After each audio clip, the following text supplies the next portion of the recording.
Right now I'm soaking my feet, and this is how a lot of my nail prep days start. It's very rare that I do a manicure and not a pedicure because I use one set of dry nail polish or nail polish appliques to do my 10 fingers and my 10 toes. So if I don't do both, it just feels like a waste. I start out by soaking my feet in a basin with some warm water and some apple cider vinegar. And I hate when my water gets cold, so I put some hot water in a thermos cup, and when my feet get cold, I pour this in. It's been a game changer, and it lets me soak my feet longer. So here are the tools I'm gonna use today. Let me find it for ya. 3 tools, they are all glass. Normally I would also use nail clippers, but I'm pretty sure I forgot my nail clippers at home. My nails are really short, so I'm gonna get by with just using a glass file to do any shaping that they need. So this is the glass file. Comes in a case. And it's a cheap one from Amazon. It's not one of the good ones, and I don't think it was the Bulgarian glass or whatever the special glass one is. It's from a certain country in Europe or Asia that's supposed to be special. And this is the cuticle pusher backer from Butter. It has one angled side and it has one pointy side. So I use the angled side to push my cuticles back, and then the pointy side to get under the cuticle and do some extra scraping. And I use both of those tools for my toes and my fingernails. And then this is the glass file that I use for my feet. This is the more coarse end. This is the more delicate end, and it has a handle. I had another one before, but it didn't have a handle. It just had this part, so it was hard to hold. So I got one with a handle, and I was telling one of my friends how great I think glass files are. And I asked her if she wanted to try the first one I had gotten. I know that sounds gross, but you can sanitize them by boiling it because it's just glass. And she took it, which I was glad, because otherwise, if you're always trying the newest and best thing, you just end up with a lot of stuff. And there's really nothing wrong with the old stuff. It's just the new stuff may be better, but also maybe not. I also use these exfoliating gloves to get the dead skin off my feet.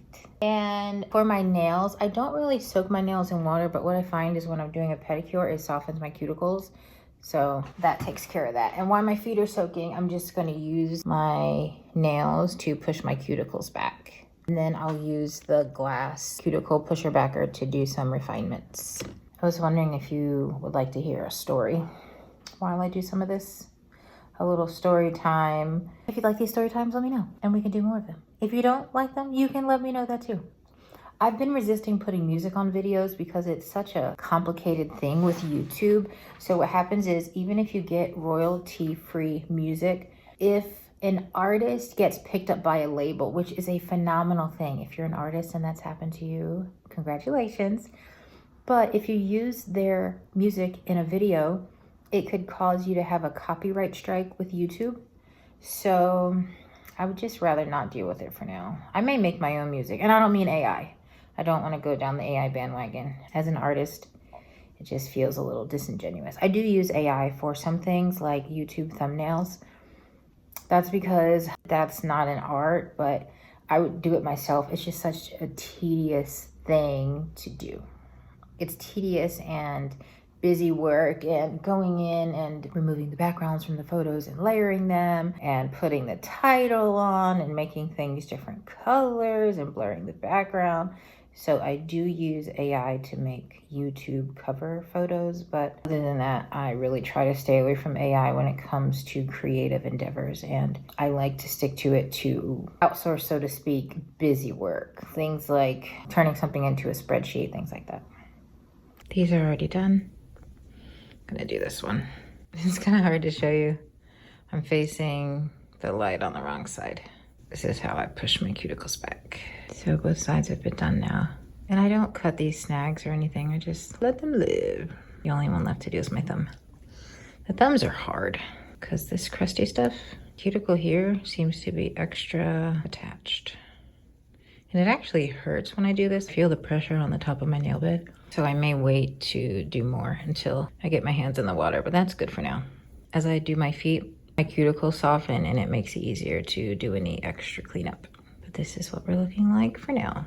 My feet are smooth as a baby's bottom. Cuticles have been cleaned up with the glass pusher backer. I've also filed down my toenails. When I first got this glass file, I knew it filed to a sheen. The reason to make sure you file before you use the nail polish strips is to make sure that there are no ridges, because if there are ridges, number one, they won't stick as well because the strips won't stick in the grooves of the ridges. And also the ridges actually show through the polish. So that's why you don't have to do it, but it does make the manicure last longer and it just looks better. So I filed my toes, but I knew that this file would buff to a shine. So it's like a file and a buffer in one. And I was like, oh no, is the nail surface gonna be so shiny and smooth that the strips don't stick? I had the last strips on my toes for a month. They grew out like crazy, but they stuck. They weren't going anywhere. I had to take them off with polish remover. They didn't chip off, they didn't crack. They did like they always did. They stuck till I took it off with some remover. So no worries there. I don't buff my nails to a shine because my nails are so thin that if I did, I think it would take off too much of the nail surface and make my nails even more thin. So I only buff these enough to get the ridges out. Can you see? I'll show you on the other side. So this part of the nail is already buffed from last time. Where the ridges are and where I will file is as close to the cuticle as possible. So where the nail goes in, you can really see, you can see here, you can see up here. That's where the ridges are and that's where I'm gonna file, but down here, and here's nice and smooth. So just going to take this file and just give it a little buff at the top. How do you know when it's enough? Oh, you just keep going. Feel it a little bit, a little more. And then also I'll hit this on some fabric to get the dust off. 1, 2, and we're back. That's pretty good. I'm gonna turn the camera around and we can chat while I do the rest. The first story I was thinking about telling you was the worst commercial I ever worked on. So I was background in a commercial and it was filming in New York and it was a Christmas season commercial. Yeah, that feels pretty good. Actually, this part here, I think could use a little more. So I'm gonna move the file down a little bit. So this was for a very, very popular brand in the United States that everyone has heard of. It's a service company. That feels good, okay. And here's what happened. I was a little late. What happened was I left the house 10 minutes late. I usually plan to be half an hour early. I left the house 10 or 15 minutes late and that put me behind like 45 minutes, something crazy like that. You can see where it's like kind of shiny on my thumb. Anyway, so I did end up being a little bit late. So I was like coming in, rushing. Also parking was crazy because we were parking off site and where they told me to park, there was nobody there. And I had to keep calling and calling. They said, oh, somebody's gonna meet you. Nobody was there. Anyway, I finally got to park and then a van picked me up and took me to set. And when I got there, one of my friends was actually there, which was cool. I hadn't seen him in a while. So we go through hair and makeup and we go to set and I hear them say, well, okay, before that we go to set and I realize, oh no, I forgot my earrings. So I ask a PA if I can go back to get my earrings and he said, sure. So I go back to get my earrings and when I come back, he reminds everyone, okay, just remember, there's gonna be a box flying, so make sure you hold your hands up. At this point, I didn't know it was a real box. This is the season of AI. AI was newer, or even before AI, there were special effects that was digitized. So I didn't know it was gonna be a real box. So I get my earrings, I sit down, we go for the first take, and we call it the number one. So that's the biggest star in the commercial. We call it number one because they're number one on the call sheet, and the call sheet is pretty much telling you everyone that is going to work for the day. So number one on the call sheet comes out and he kicks the box into the audience. I was completely startled.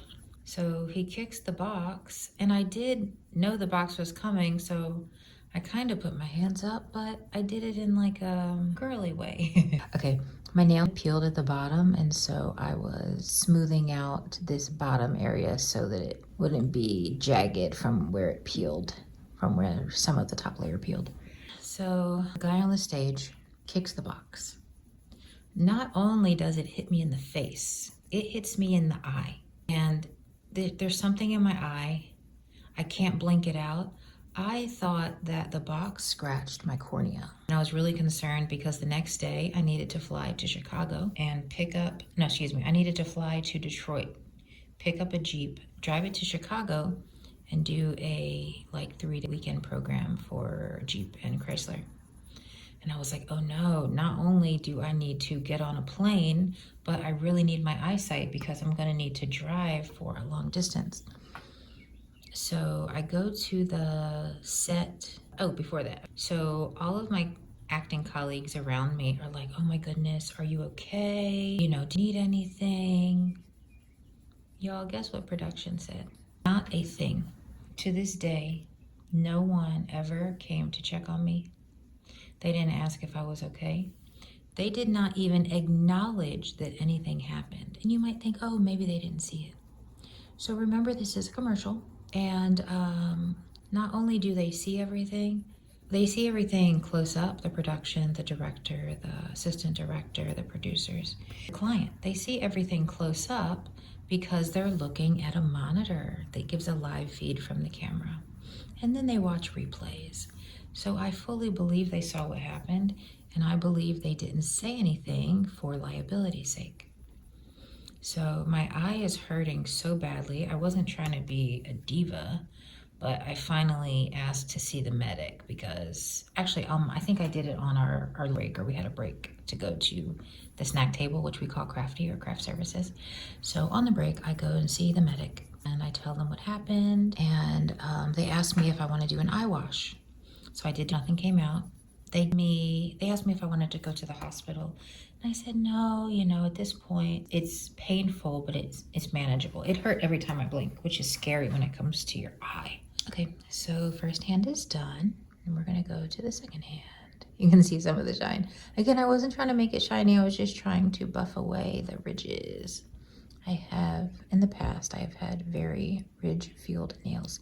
Apparently that comes from mineral deficiencies, so I'm working on correcting that. Okay, so the medical person, it was a medic. So every commercial set, well, big budget, every big budget commercial set, every big budget movie set has a medic, which is pretty much an EMT available for anything. And if it's a situation where there's a stunt or where there's reason to believe someone might get hurt, they will actually have a whole team of medical staff standing by. This was just a little simple commercial, even though it was a big budget commercial. So they just had the one medic. She gave me a workers' comp form, and she said, because I told her I needed to travel the next day, I was going to be getting on a plane and then I'd have to drive. So she said I could use the workers' comp form anywhere. I could take it to a hospital, to a doctor, and I shouldn't need to pay for anything. So I took it with me, and I didn't end up using it. I went to sleep, and when I got home, I went to sleep. I woke up the next morning, and you know how there's like something in your eye when you wake up in the morning? So like in the corner of your eye. So there was something in the corner of my eye, and it was so hard. It felt like a stone. So what I think is it was a piece of fake snow that got in my eye and somehow like crystallized. That's what it seemed like, because I had never had anything that painful in my eye before. So yeah, the thing that made this experience the worst I've ever had on set is I feel like they didn't care about me. My fellow actors were very attentive. They tried to help me figure out what was going on with my eye, tried to help me make sure I was safe. So we did this scene many, many, many times. The first time was the only time the box hit me, because I was expecting it after that. I knew it wasn't going to be a special effects box, that it was going to be a real box. And I never got hit in the face again, but the box did come out into the audience. It was a huge box, but it was an empty cardboard box that I believe was taped up. And as part of the Christmas skit, the person on the stage who was the main character in the commercial kicks it into the audience. We did this take many, many times. Again, the thing that really hurt my feelings was that no one from production ever said a word. Are you okay? Do you need anything? Never. Hurt my feelings to the point where I wanted to quit, not the commercial. I wanted to quit acting because I felt like if people in this business are so careless with others, I didn't want to be a part of it. But you might judge me for this. Number one, I love commercials. I love that you can tell a whole story in 30 seconds. It can make you laugh, make you cry. It can make you think of a memory with your friends in the past, with your family in the past. I just love commercials. They're like mini movies, 15 to 30 second mini movies. Also, the money is really good, like really, really good. Like you can live a good life just making commercials, just being an actor in commercials. So I didn't quit, but my feelings were really hurt and I did think about quitting. And I would have if I didn't love commercials so much. Like if it was a film or TV situation, I could have quit. I don't love film or TV that much, but I do love commercials that much. So yeah, that was my experience being absolutely disrespected on set. Okay, these are looking pretty good. Just doing this last one. This one was extra something. You can see the shiny pieces, and then the non-shiny pieces really haven't gotten filed. So I'm just gonna lightly go over it a little more. I'm trying to keep my finger in the frame of the camera. And sometimes it moves out of the way. I put where I think is centered, but it hasn't been centered. That's pretty good. So these are both hands filed and ready to go. So the next step, I'm going to file the ends and shape my nails, and then I'm going to rinse off the dust and then pick a color. I brought these for the 4th of July and I didn't put them on. I was just so busy. So here's some other options. Also these. I feel like I should use these because they're not in a package. This is called Giza Sands. I'm not really in the mood for that kind of color there. I want some color. I ordered these from my mom because she likes like an off-white, and this one has twinkles. They didn't have a plain off-white. She loves off-white on her toes like a mother of pearl. Okay, I really like some color, and the most colorful other than this black looking color is this pink. So I'm gonna do this, and this is called Himalayan salt. That's so funny. It is the color of pink Himalayan salt. This was a huge commercial and it was for the Christmas season. Of course I saw it on TV. I was mad every time I saw it. I don't really watch TV, but you know, internet ads, and anyway, I saw it. Also, guess what? They did not use the take where the box hit me in the face. As a matter of fact, in the commercial, they completely cut out the box landing. You can see the box being kicked. You can see the principal actor on the stage kicking the box, but you don't actually see it landing in the crowd. Surprise, surprise. So I very much dislike that commercial. I thought that story was going to be longer. Would you like to hear another story? 2 down. I'm being very lax with the filing, only because I don't want to be here all day. I'm ready to get this done. One cool thing about a glass file also is, unlike traditional emery boards, they don't bend. So that means you can push the file all the way up to your nail and you're guaranteed to get a straight edge instead of a bent edge that you thought was straight, but the file was bent. Let's see. Yep, love that.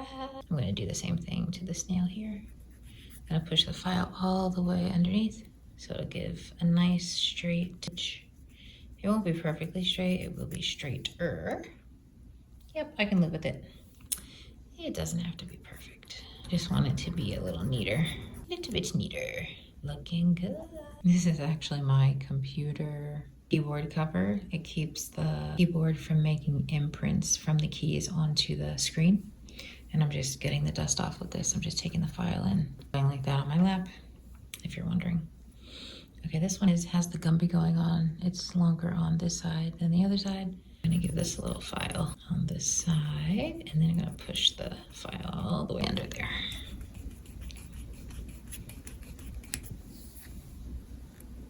I need some more. Actually, that might be okay.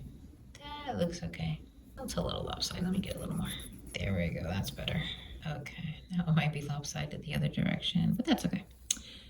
Hopefully we'll be doing this every week, so there will be a chance to make touch-ups in 7 days. I always say I'm going to do my nails every week, and then it doesn't happen sometimes. Sometimes it seems like a waste when my nails are still looking good to go in and put on new polish when the old polish is still doing so well.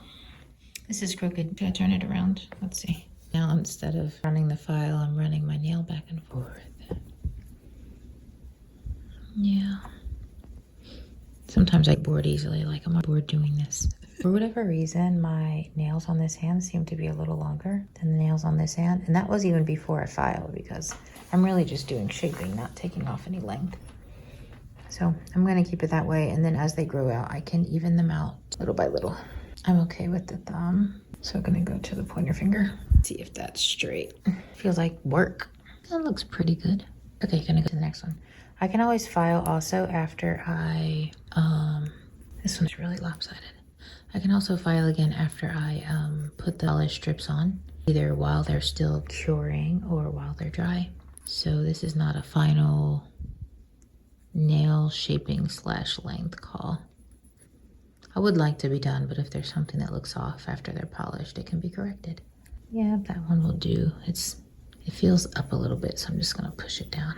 That one looks good. Just give it a little finishing. Okay, and then the pinky. The pinky is one of my favorite nails because it's a smaller nail, so it seems stronger. It seems to grow the fastest, break the least, and it feels the strongest. Feel that way about your pinkies?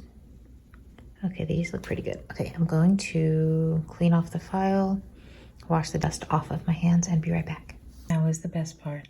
My favorite part. Okay, where is this girlfriend? Himalayan. Here we go. What do you guys like to hear about? The first time I was fired from a gig. Okay, it just happened to be for a Macy's show when I was in Atlanta. So when I started working in the business, I worked in fashion. Now I mostly work in commercial. But at the time, I worked in fashion. Because when you think of modeling, you think about fashion models. I was one of those people watching Top Model being like, ooh, I want to do that. So I worked as a fashion model. And I was with an agency that had a relationship with someone who did shows for Macy's. And I went on a casting and I got cast for Macy's. I was through the roof, over the moon. And I went to the fitting. So a fitting is when you try on clothes that you're going to wear in the production. So it could be a movie. Okay, that was loud. It could be a movie, it could be a fashion show, it could be a TV show, it could be a commercial. And they do that so that they don't have to spend a lot of time fitting people in wardrobe on the day of. The day of is a real industry term that literally means whenever the project is shooting. Where's the nail file? Okay, here it is. We're going to use this, so let's keep it close by. I'll keep it right here so I can get to it. All right, let's see how long this takes. It'll take a little longer with me talking, but I'm gonna try to rush. We're gonna save pieces for the toes. So the pieces for the toes, I'm probably gonna put in the back over here. For instance, I have used these strips many times, so I know two things. Number one, the biggest finger is too big for my thumb. Also, it is the best option for my big toe. It's actually too small for my big toe, but I can stretch them. So these are the best size for my thumb, so I'll take those off. There's a fitting, and in this fashion show, this is very rare, and this wasn't showroom. For showroom, you wear lots of different outfits, but usually one person, that has a bubble, but I think it'll be fine. Usually for showroom, one person doesn't get fit. Everyone wears everything, so the outfits or the items you wear are just the ones that you're next in line, or the ones that are next in line. I don't know why I'm pulling this bottom off, but I did. Okay, so they fit me for 5 outfits, which is cool because that just means I have 5 opportunities to walk on stage. The more the merrier, you know? Because it was a paid show. It was only paying like $125, but at the time I was very excited. And just to have a paid job when you're a model is a big deal. I'm gonna do this side even though I think the other side is better, so I'm actually gonna do the other side. So these are double-sided. This is the smaller, more round end, and this is the bigger square end. I'm gonna use the bigger square end, see what happens. Okay, so they fit me. I think everybody actually gets fit in 5 outfits. Now this is for Macy's.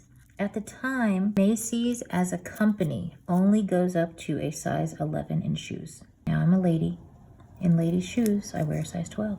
So they tell me that I need to go buy shoes. They want a different pair. Not that I need to go buy shoes, but that I need to bring. They are very specific about the style of shoes they'd like me to wear. So they tell me exactly what they want, and they say I need to bring 5 different styles of shoes. and that my shoes need to be new looking. They can't be worn looking. This is a fashion show, blah, blah, blah. They want me to buy 5 pairs of shoes for a show that pays $125. And the show was far, y'all. It was like at a racetrack. And if you know anything about racetracks, a lot of times they are far out of the city or far away from populated areas because they need so much real estate. So just like airports, they pick real estate that's cheap. So five pairs of shoes. The world. Okay, so rubbing the top, rubbing the sides, rubbing the sides, rubbing the bottom. I'll rub the bottom more when I file the bottom off. And the reason to do that is because the strips can develop ridges, especially for people that have curved nails. The longer my nails are, the more curved they are. If they're very, very short, then I don't have to worry about the ridges too much. But I just rub anyway, because once you get the ridges and once they set and cure, you cannot get them out. They dry hard as a rock. So these are dry nail polish strips. You can touch them. Well, you can't see me touching that one. You can touch it. It's completely dry, but it cures, which means it hardens about an hour. But really, they say keep your hands out of water for 30 minutes. I like to wait longer, at least an hour, maybe 2, just to be sure. And I certainly wait that long before I put on a top coat. And I learned to wait because one time I put on the top coat too early and it made the polish wet and it started to ripple even more than it was when it was dry. So lesson learned. I don't need that piece for my toes, so I'm just putting it in a trash pile. Okay, first nail done. Okay, so they say I need these 5 pairs of shoes. So I go to my agent and I'm like, oh my goodness, they want me to buy 5 pairs of shoes. And at this time, Payless was really popular. So I thought, okay, I can go to Payless. Maybe I can get a pair for $20 a piece. But that was still gonna be my whole paycheck and possibly more than my whole paycheck. So I get a call from my agent and she says, okay, they're firing you from the show. And I said, what do you mean they're firing me from the show?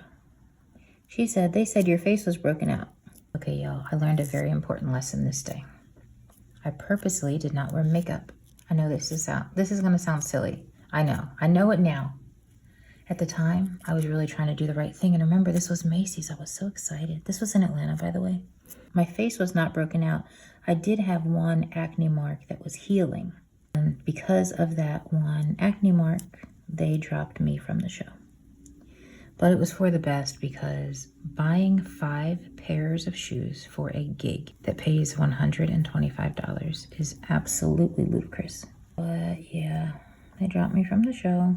That was the first and one of the last times I got fired. I probably got fired one other time. I have to remember what it was. But it wasn't from like a fashion thing. It was maybe like a promo or something. Typically, whenever someone wants to get rid of me, I also want to get rid of them, so it's fine. And I'm pretty easygoing. I'll deal with a lot, especially if it's a paid job. As long as it doesn't compromise my moral compass or my moral standard, I'll do it. Like if it's a dirty job, I'll just, I'll take out the trash, do whatever, sweep the floor. I don't want to do anything illegal, but I don't mind working hard. So usually when someone isn't feeling me, I'm also not feeling them, so we can part as indifferent acquaintances, as they say. Okay. You want to make sure that you file everything. And don't pull. This is a secret to a clean manicure and one that lasts a long time. Not to pull off the bottom. If it's not detached, go back and file some more. Because if you pull it, it stretches and it will not come off clean. Now we can rub the bottom. Bing! Man, it's been 10 minutes. We didn't get very far. Oops. Take this. We did not get very far at all. I will use this as the trash pile. Otherwise, you can get little bits all over the place. Do you guys want to watch the rest of this? Because it's taken a while. And I know it's taking longer because I'm talking. Oops. I made a little fold there. That feels a little crooked. It feels cool in my friend's house, but I can tell that it's a little warm because of the way the strips are responding. They're sticking to my fingers in a very, very sticky way. Oh, this was actually perfect. I apologize to myself for saying it was crooked because it wasn't. Okay, gotta rub the sides and the bottom. Top is usually fine, but I give that a little rub also. This one is a little crooked and it didn't get on the edge there, but it'll do. I'll have to come up with a less jiggly way to do this, like maybe putting my hand on a table. Because is this making you dizzy? It would make me dizzy. Okay, it came on the edge, so I want to make sure I get that off. Otherwise, when it dries, it will be hard and not cute. So I still see some over here. I'm gonna try to file it off as much as possible. You know, moving. Oh, it came off. Perfect. I was gonna say. I'm gonna use a nail that doesn't have any strip on it yet. All right, that's good. I'm also gonna use not the file side, but the smooth side to just tuck it on under. Okay, and then I'm gonna rub the bottom. Okay, next. If you haven't heard me say this before, my pointer fingers are crooked. So these take some extra precision, like this is my finger. Notice how my nail goes that way. So I'm gonna try to put it on crooked because my nail is crooked. It's stuck to my finger. Okay. Wow, that was perfect. Perfect. Sometimes I get nervous and I go, oh no, look at these ripples. But they should smooth right out. I've learned that they smooth out, but I still sometimes feel a little nervous flutter. Just a little flutter, even though I know better. Okay, I'm rubbing. I'm really rubbing over here because I really see some ripples. Okay, now I'm gonna file off the bottom and give a little yank. That was actually attached over here. So I'm gonna make sure I file on the side so it's nice and clean. Da-da-da. Ooh, 3 nails on one hand. Let's get 3 nails on the other hand. Okay, now this nail is also crooked in this direction.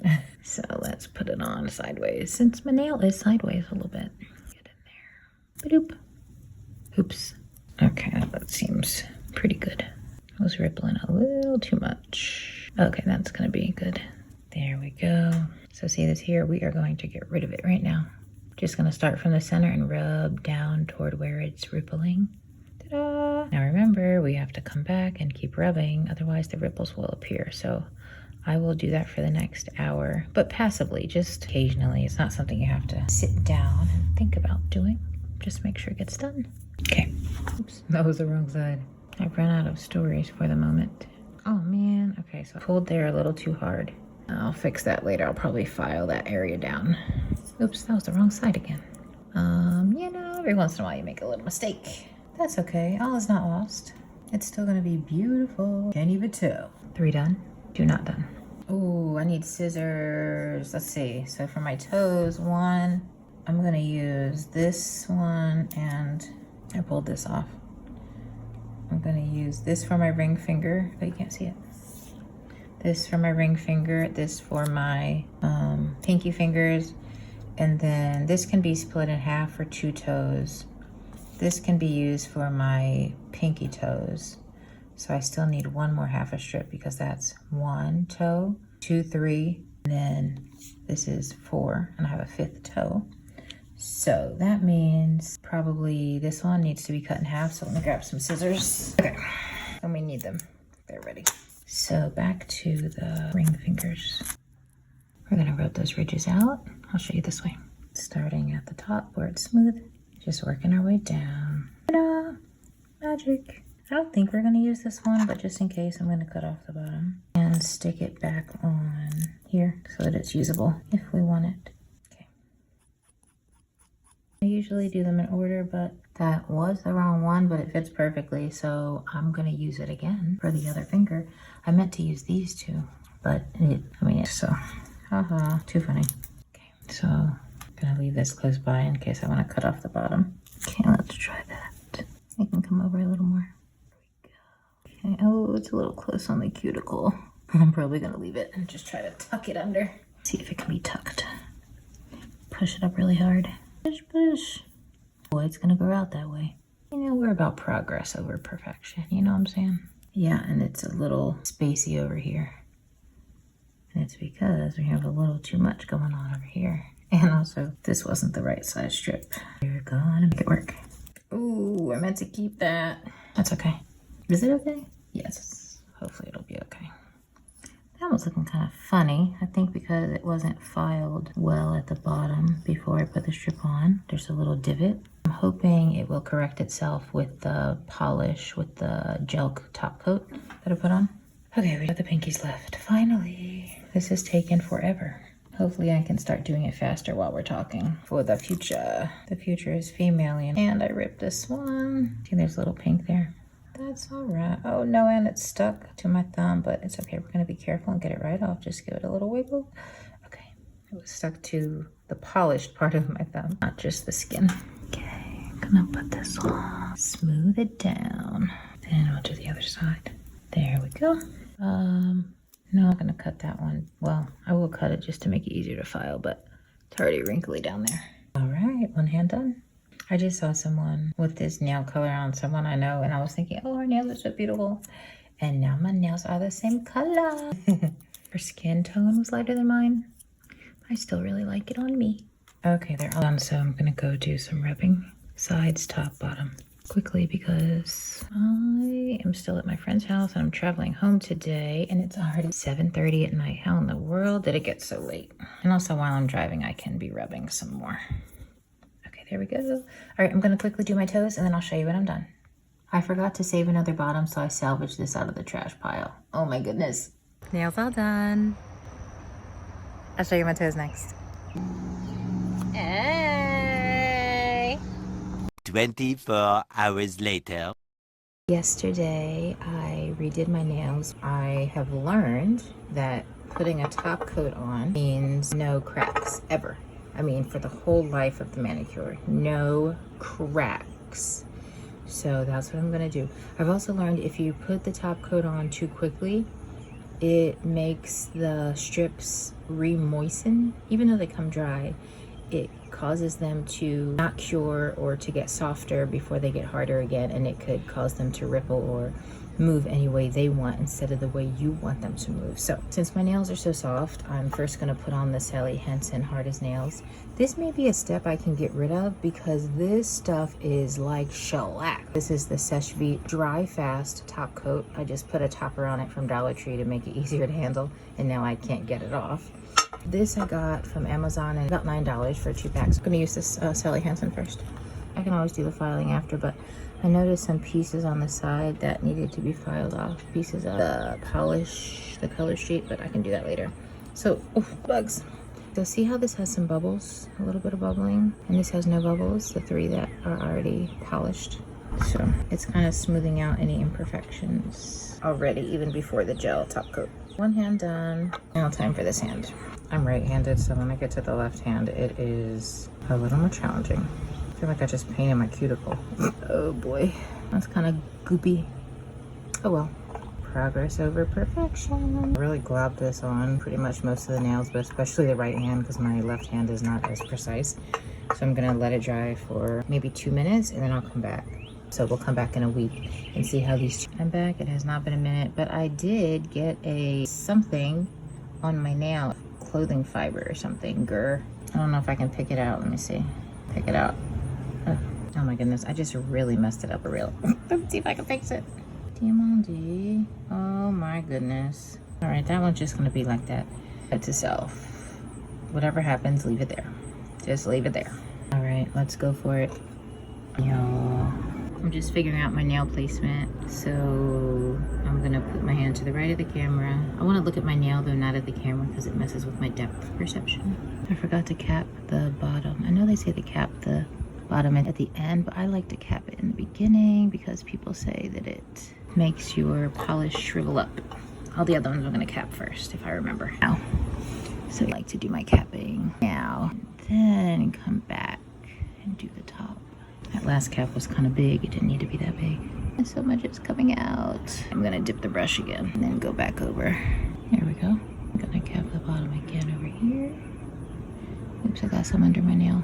And I'm gonna dip the brush again. It's good to move with this quickly because it dries so fast. Pinky next. I'm gonna get the brush nice and dry for my pinky because it's a small nail. It doesn't require a lot of polish. And get to the side over here. Dipping the brush back in. Gonna make it a little drier than the others again because it's a little baby nail. Oh, I think the brush was too dry. I'm gonna dip again. A little mini dip. That was too much. Oh well, we're figuring it out as we go along. Here we are. This is Seche Vite, the OG. I did get a little on my skin, but that'll just come off in water. Not worried about it. I'm gonna back the camera up so these are both hands. I would love to move so the light is different. So 1 second, I'll come back. All right, so I'll be back. I'll probably come back in about 3 days for a repolish and then come back at 7 days to see. Ooh, did it fill in the hole? Did it fill in the hole? Let me move back. No, it didn't fill in the hole. It did smooth it out a little bit, but there's still a hole in the middle. Oh well. Okay, so see you in about 3 days, and then see you in another 7 days. All right, I'm back in the house, and I thought you could see the shine better with indoor light. That's my toiletry box down there. Sometimes I travel with that instead of putting things in travel sizes when I just don't feel like it when I'm driving. See you next week for a new color, but there'll be more videos before that, so please subscribe if you liked this video. Thanks, bye.